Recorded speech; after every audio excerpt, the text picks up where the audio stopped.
Bismillahirrahmanirrahim. Alhamdulillahirabbil alamin. Nahmaduhu wa nasta'inu bihi wa nasta'dihi wa nastaghfiruh. Wa na'udzu billahi min syururi anfusina wa sayyiati a'malina. May yahdihillahu fala mudilla lahu wa may yudlil fala hadiya lahu. Asyhadu an la ilaha illallah wahdahu la syarika lah. Wa asyhadu anna Muhammadan abduhu wa rasuluhu la nabiyya ba'd. Allahumma shalli wa sallim wa barik ala sayyidina wa maulana Muhammadin wa ala alihi wa ashabihi ajma'in, amma ba'd. Qala al-muallifu rahimahullahu ta'ala, walas sultanu bi ghairi adli. Walas sultanu lan ora apik opo kekuasaan, pemerintahan, bi ghairi adlin kelawan tanpa rasa adil.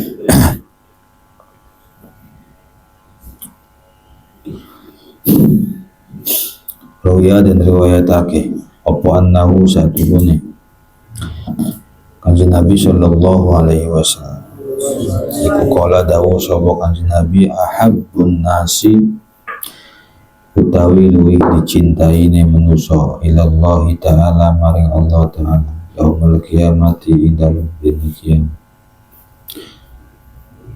wa adnahum lan utawi luwih parek-pareke manusa minhu saking Allah apane majlisan tempat dodoke iku imamun imam adilun kang adil, wa bughadun nasi lan utawi luwih dibendu-bendune manusa ilallahi ta'ala maring Allah ta'ala yaumul qiyamati ing dalam dina kiamat, wa ab'aduhum lan utawi luwih adu-aduhe manusa minhu saking Allah apane majlisan tempat dodoke iku imamun imam jairun kang lacut. Rasulullah sallallahu alaihi wasallam mengatakan manusia yang paling Allah cintai pada hari kiamat dan manusia yang paling dekat tempat duduknya dengan Allah kelak di hari kiamat adalah imamun adil, imam yang adil. Wa abghadun nasi ilallahi ta'ala, sementara manusia yang paling dibenci Allah pada hari kiamat dan manusia yang paling jauh dari Allah tempat duduknya yaitu imamun jair, pemimpin penanggung jawab yang tolik. Rawahul Imam Ahmad at-Tirmidzi wal hasab lan ora apik opo kedudukan.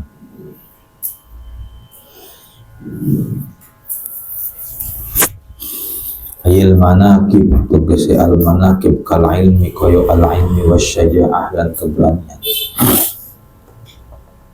Bi ghairi adabin kelawan tanpa adab. Kala ngendika sapa badul hukamai sebagiane piro-piro ahli hikmah, al ilmu utawi ilmu iku syarafun kemuliaan la qimata ora ono hargane ora ono regane iku maujud lahu kadwe ilmu, wal adabu lan utawi adab iku malun harta la khaufa kang ora ono wedi iku maujud alaihi ing atas mal. Ilmu itu kemuliaan yang harganya tidak pernah terjangkau, sementara adab adalah harta yang jika engkau memilikinya engkau tidak akan pernah punya rasa takut. Wala syururu lan ora apik opo piro-piro keburukan.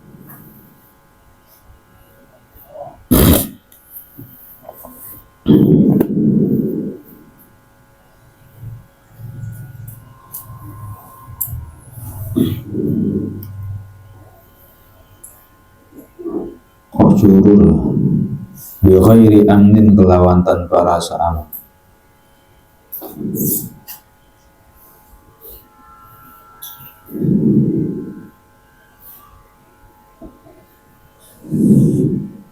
Coba lihat kitabnya Ustaz.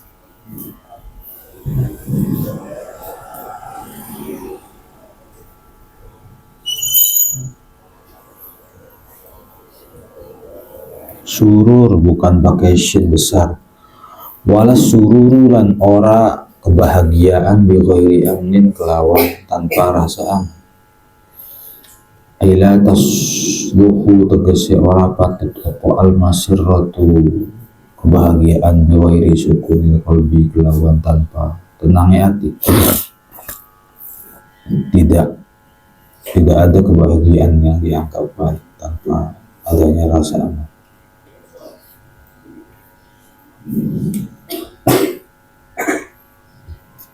Walal ghani ulan ora wong sugih bil mali kelawan harta bi ghairi judin kelawan tanpa kedermawanan.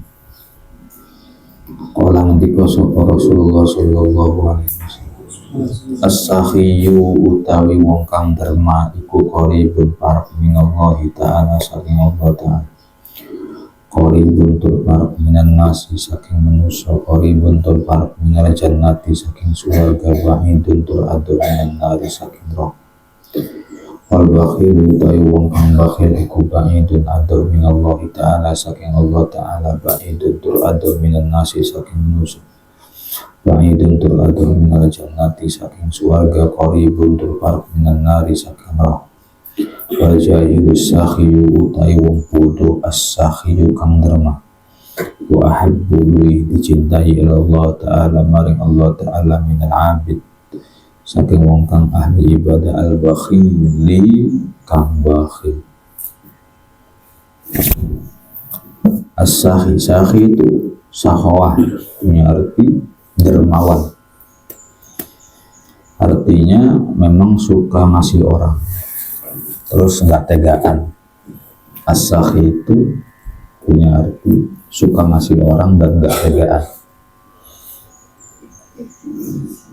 Nah, salah satunya teman pesantren kalau misalnya ada yang suka ngasih, suka memberi, nggak tegaan sama teman yang lapar, tidak egois, maka itu bisa dianggap sebagai sakhi. Udah nih punya saya aja dimakan, belum kiriman, pakai uang saya aja dulu, udah buat kamu aja, nggak usah utang lagi, nggak usah pinjam lagi. Ya sebelum sampai ke rumah di pondok, dia sudah suka memberi orang lain, menjadikan dirinya kebiasaan berderma, bersedekah. Ahli ibadah tetapi pelit itu kalah jauh dengan orang yang dia nggak terlalu ahli ibadah tetapi sakhi. Makanya istilahnya wal jahilus sakhi, orang bodoh tetapi dermawan, suka memberi, suka berderma. Jadi uang tuh nggak asik buat beli perhiasan-perhiasan. Ahabbu ilallah, lebih dicintai Allah minal abidil bakhil, daripada ahli ibadah yang bakhil. Dulu ada orang Kufah namanya Abdullah bin Mubarak, dia santri, dia ulama, jalan kaki dari Irak menuju ke Mekah, tujuannya untuk naik haji. Tetangga-tetangganya tahu semua dia berangkat haji. Berangkatlah dia haji dengan kuda, dengan keledai, bersama pikulannya, makanan apa dan sebagainya. Dia berangkat.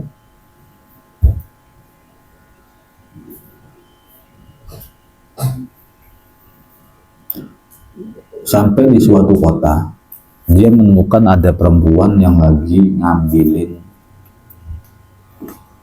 apa namanya, bulu-bulu ayam. Jadi ayamnya udah mati, diambilin bulu-bulu ayam. Akhirnya Abdullah itu berhenti, Abdullah bin Mubarak. Ngapain? Itu ayam bener apa bangkai? Kemudian perempuan itu jawab, bangkai. Mau saya makan malahan sama keluarga saya. Nah, kemudian kaget, loh, kok di sini ada ya?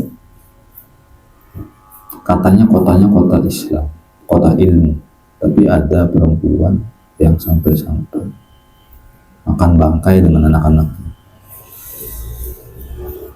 Diingetin terus sama Abdullah bin Mubarak, nggak boleh, haram. Urus aja dirimu sendiri, kata si istri. Bukan istri, kata perempuan, urus aja dirimu sendiri, jangan mengurus urusan saya. Diingetin terus. Akhirnya sang perempuan itu menjawab bahwa kami sekeluarga belum makan 3 hari karena gak punya uang. Apalagi yang harus kami makan kalau bukan bangkai. Tambah kaget kan Abdullah. Akhirnya Abdullah menuju ke tempat keledainya tadi, bawa keledainya beserta pikulan-pikulan. Akhirnya Abdullah bilang, ya sudah Bu, ini keledainya buat ibu, bawaan-bawaannya, makanan-makanan pun buat ibu. Akhirnya nggak sadar bahwa musim haji sudah berlalu, alias dianya nggak sampai Mekah. Abdullah bin Mubaraknya tuh nggak sampai Mekah karena ngurusin keluarga tadi sih. Akhirnya pulang ke kampung halamannya, disambutlah sama tetangga-tetangganya yang tahu bahwa Abdullah bin Mubarak itu naik haji. Sambut, malu kan, tuh saya nggak sampai Mekah, sambut begini, ada salaman, ada apa, jangan sambut-sambut saya lah, selamat ya haji mabrur apa dan saya nggak haji, itu bilang ke orang, saya nggak haji, saya ketemu sama seseorang, akhirnya saya direpotkan di tengah-tengah jalan sehingga saya nggak sampai Mekah. Ngobrol-ngobrol aja di jalan. Nah, akhirnya yang berangkat haji bersama Abdullah bin Mubarak itu mengatakan demikian, loh, bukannya sampean menitipkan sesuatu kepada saya di rumah, kemudian sampean ambil lagi ketika di padang Arafah? Bukankah engkau yang menitipkanku air Zam-Zam, kemudian aku berikan air Zam-Zam itu kepada orang lain waktu di Mekah? Bukankah aku ini banyak teman-temannya? Bukankah engkau yang mengantarkanku saat aku berada di Mina? Bukankah saya nggak ke sana, saya nggak nyampe ke Arab, tapi engkau berada di sana bersama kami, engkau yang memberikan makan kepada kami, engkau ya, kata tetangga-tetangganya. Ini Abdullah bin Mubarak termenung, kok saya nggak nyampe ke sana, saya hanya membantu seorang perempuan. Tapi banyak orang-orang yang naku ketemu sama saya di sana, tetangga-tetangga saya. Nah, akhirnya beberapa hari kemudian tidur dan ro'a fil manam, Abdullah bin Mubarak bermimpi. Ada gemuruh suara yang mengatakan bahwa sodakohmu diterima. Salah satu wujud sodakohmu diterima adalah sodakoh itu menjelma menjadi seseorang yang menyerupai, yang akhirnya menggantikanmu haji. Kisah-kisah begini bukan kisah-kisah hurufat, kisah-kisah yang memang tertera dalam beberapa kitab.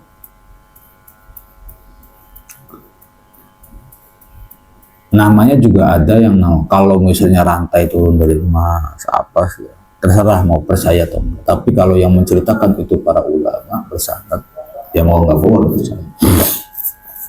Jadi sedekah itu luar biasa. Ini jangan karena saya kan masih santri, belum cari uang, butuh jajan. Sedekah tidak harus nunggu orang itu punya uang dan bekerja. Yang namanya ahli sedekah adalah watak dan karakter. Kalau memang pelit, ya kau pelit. Kalau memang dermawan, ya kau dermawan. Belum bekerja pun engkau akan dermawan. Belum punya pekerjaan, belum punya usaha, belum punya toko, kalau watak dan karaktermu adalah ahli sedekah, engkau akan suka memberi sesuatu pada orang lain. Kau belum bekerja, kau belum punya uang, kau belum buka toko. Kalau memang watak kamu dari kecil itu nggak pernah kasihan sama orang lain, cuek-cuek saja ketika ada teman yang nggak punya uang, itu adalah watakmu sampai kapanpun. Maka bukan merubah kita dari nggak punya uang menuju ke punya uang, tapi rubah diri kita dari karakter yang pelit menuju kepada karakter yang derma, yang dermawan. Hilang duit 5.000 diributin ke sana ke sini ke sana ke sini, nggak begitu. Ya, sendal digosok sama teman dijadi masalah besar dan lain sebagainya. Rubah karakter kita agar santai, tenang, nggak sampai uang itu menjadi sebuah prioritas. Kalau persoalan kehilangan, ya setiap manusia juga punya kehilangan. Ya, cuman kalau di pondok atau kehilangan, ya tetap salah. Si maling ya tetap salah, dosa, azan nanti. Cuma suatu ketika kita pasti akan kehilangan apapun, sesuatu atau barang. Maka yang paling baik adalah persiapkan diri untuk menjadi seseorang yang qanaah, menerima ketika memiliki dan menerima ketika melepaskan. Jangan hanya menerima ketika memiliki, tetapi menangis ketika melepaskan. Dan kita harus sadar bahwa sesuatu yang ada pada diri kita atau seseorang yang ada di samping kanan kiri kita itu dipertemukan oleh Allah dan dipisahkan oleh Allah Azza wa Jalla. Allah yang mempertemukan, dan suatu ketika mereka pergi, mereka juga Allah yang memisahkan. Pertemuan kita karena Allah dan perpisahan kita karena Allah. Begitu juga barang, mau handphone atau sendal atau suatu ketika motor. Yang kehilangan motor korbannya sudah banyak, tapi ada yang berteriak-teriak dan ada yang sudah. Yang kehilangan laptop ya ada, yang kehilangan itu ya.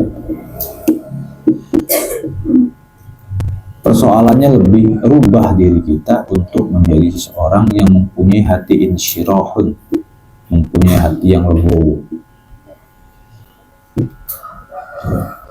Kalau bisa mempunyai hati yang memang lihat orang nggak sarapan tuh kasihan, lihat orang belum kiriman dari orang tuanya kasihan.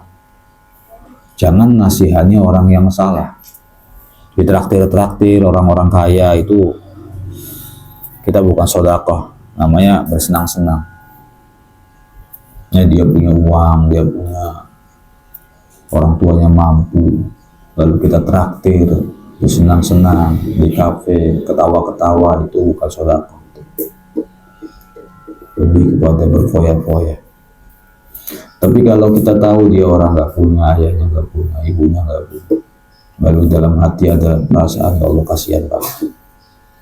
Lalu dengan sembunyi-sembunyi atau terang-terangan kita kasih uang 5.000, harusnya buat kita makan, harusnya buat kita jajan, tapi kita kasih untuk dia dan nggak perlu mengharapkan terima kasih dari dia.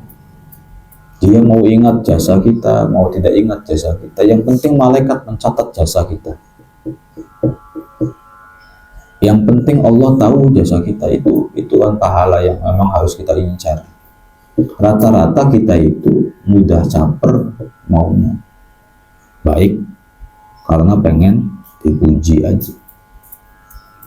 Belum ada perasaan baik meskipun tidak dipuji kayak baik gitu.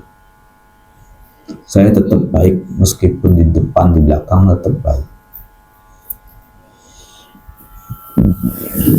Pengennya baik di depan saja, di belakang ya begitu biasa aja. Kalau ada orang tuanya ngomong anaknya di depan, nyiumin anaknya, tapi kalau nggak ada orang tuanya anaknya ditelantarin. Ini fenomena umum bagi orang-orang yang memang dalam hatinya penuh dengan kemunafikan misalnya. Berbeda dengan orang yang dalam hatinya punya rasa rahmat. Justru orang-orang hebat adalah orang-orang yang baik ketika di belakang meskipun di depan biasa aja. Begitu. Baiknya itu nggak kelihatan. Baiknya itu nggak ngaton gitu tuh, nggak ngaton. Sudah, yang penting malaikat itu mencatat, teman-teman nggak tahu, yang bersangkutan nggak tahu, mungkin kita selipkan di dalam Al-Quran yang dia sudah ngaji sama. Tapi kalau pengen sodakoh ditulis, nggak boleh sodakoh sembunyi-sembunyi banget sampai nggak tahu namanya dikiranya uang nemu. Kita pengen ngasih uang 20.000 kepada orang tersebut. Kebetulan lemarinya itu dibuka dan kita mau diam-diam memasukkan uangnya ke lemari. Ditulis ini buat Sakif misalnya. Di kertasnya tuh ini uang 5.000 buat Sakif. Adapun siapa yang ngasih disembunyikan nggak apa. Tapi ada tulisan buat Sakif. Jangan ujuk-ujuk ada uang 5.000 di situ. Ada uang 5.000 di situ, Sakif buka, ini uang siapa? Kalau Sakifnya orangnya warok dan tidak mau mengambil sesuatu yang haram, itu uang jadi mubazir gitu. Bukan milik saya, bukan punya saya. Beda kalau Sakifnya mau halal, mau haram, yang penting duit, ya beda cerita. Tapi ini ada orang yang tipenya enggak mau halal, ini halal apa enggak? Kok ada, barangkali ada uang nitip tak? Barangkali ada uang. Ya sembunyi-sembunyi sodako itu tidak apa-apa. Kita tidak ngasih namanya tidak apa-apa, tapi tertuju ke siapa. Atau bahasanya, Mas ini uang buat jajannya 5.000, maaf sedikit. Dikasih surat. Budayakan seperti itu, rasa rahmat tuh ada buat orang yang memang tidak punya, nggak bisa sarapan. Oh jajannya sehari 20.000, 25. Bukan santri sejati. Santri sejati itu ya, kalau jajan 10.000, seenggaknya 5.000. Kalau ada waktu 2.000 atau 1.000, uang 300.000 bisa ditabung buat apa? Buat memproduksi produksi perut yang keluar bukan sesuatu yang mulia, tapi kalau ditabung beberapa tahun bisa beli kita kandel-kandel, bisa beli motor, sampai bisa beli kendaraan, bisa buat modal. Inna ma'al usri yusra.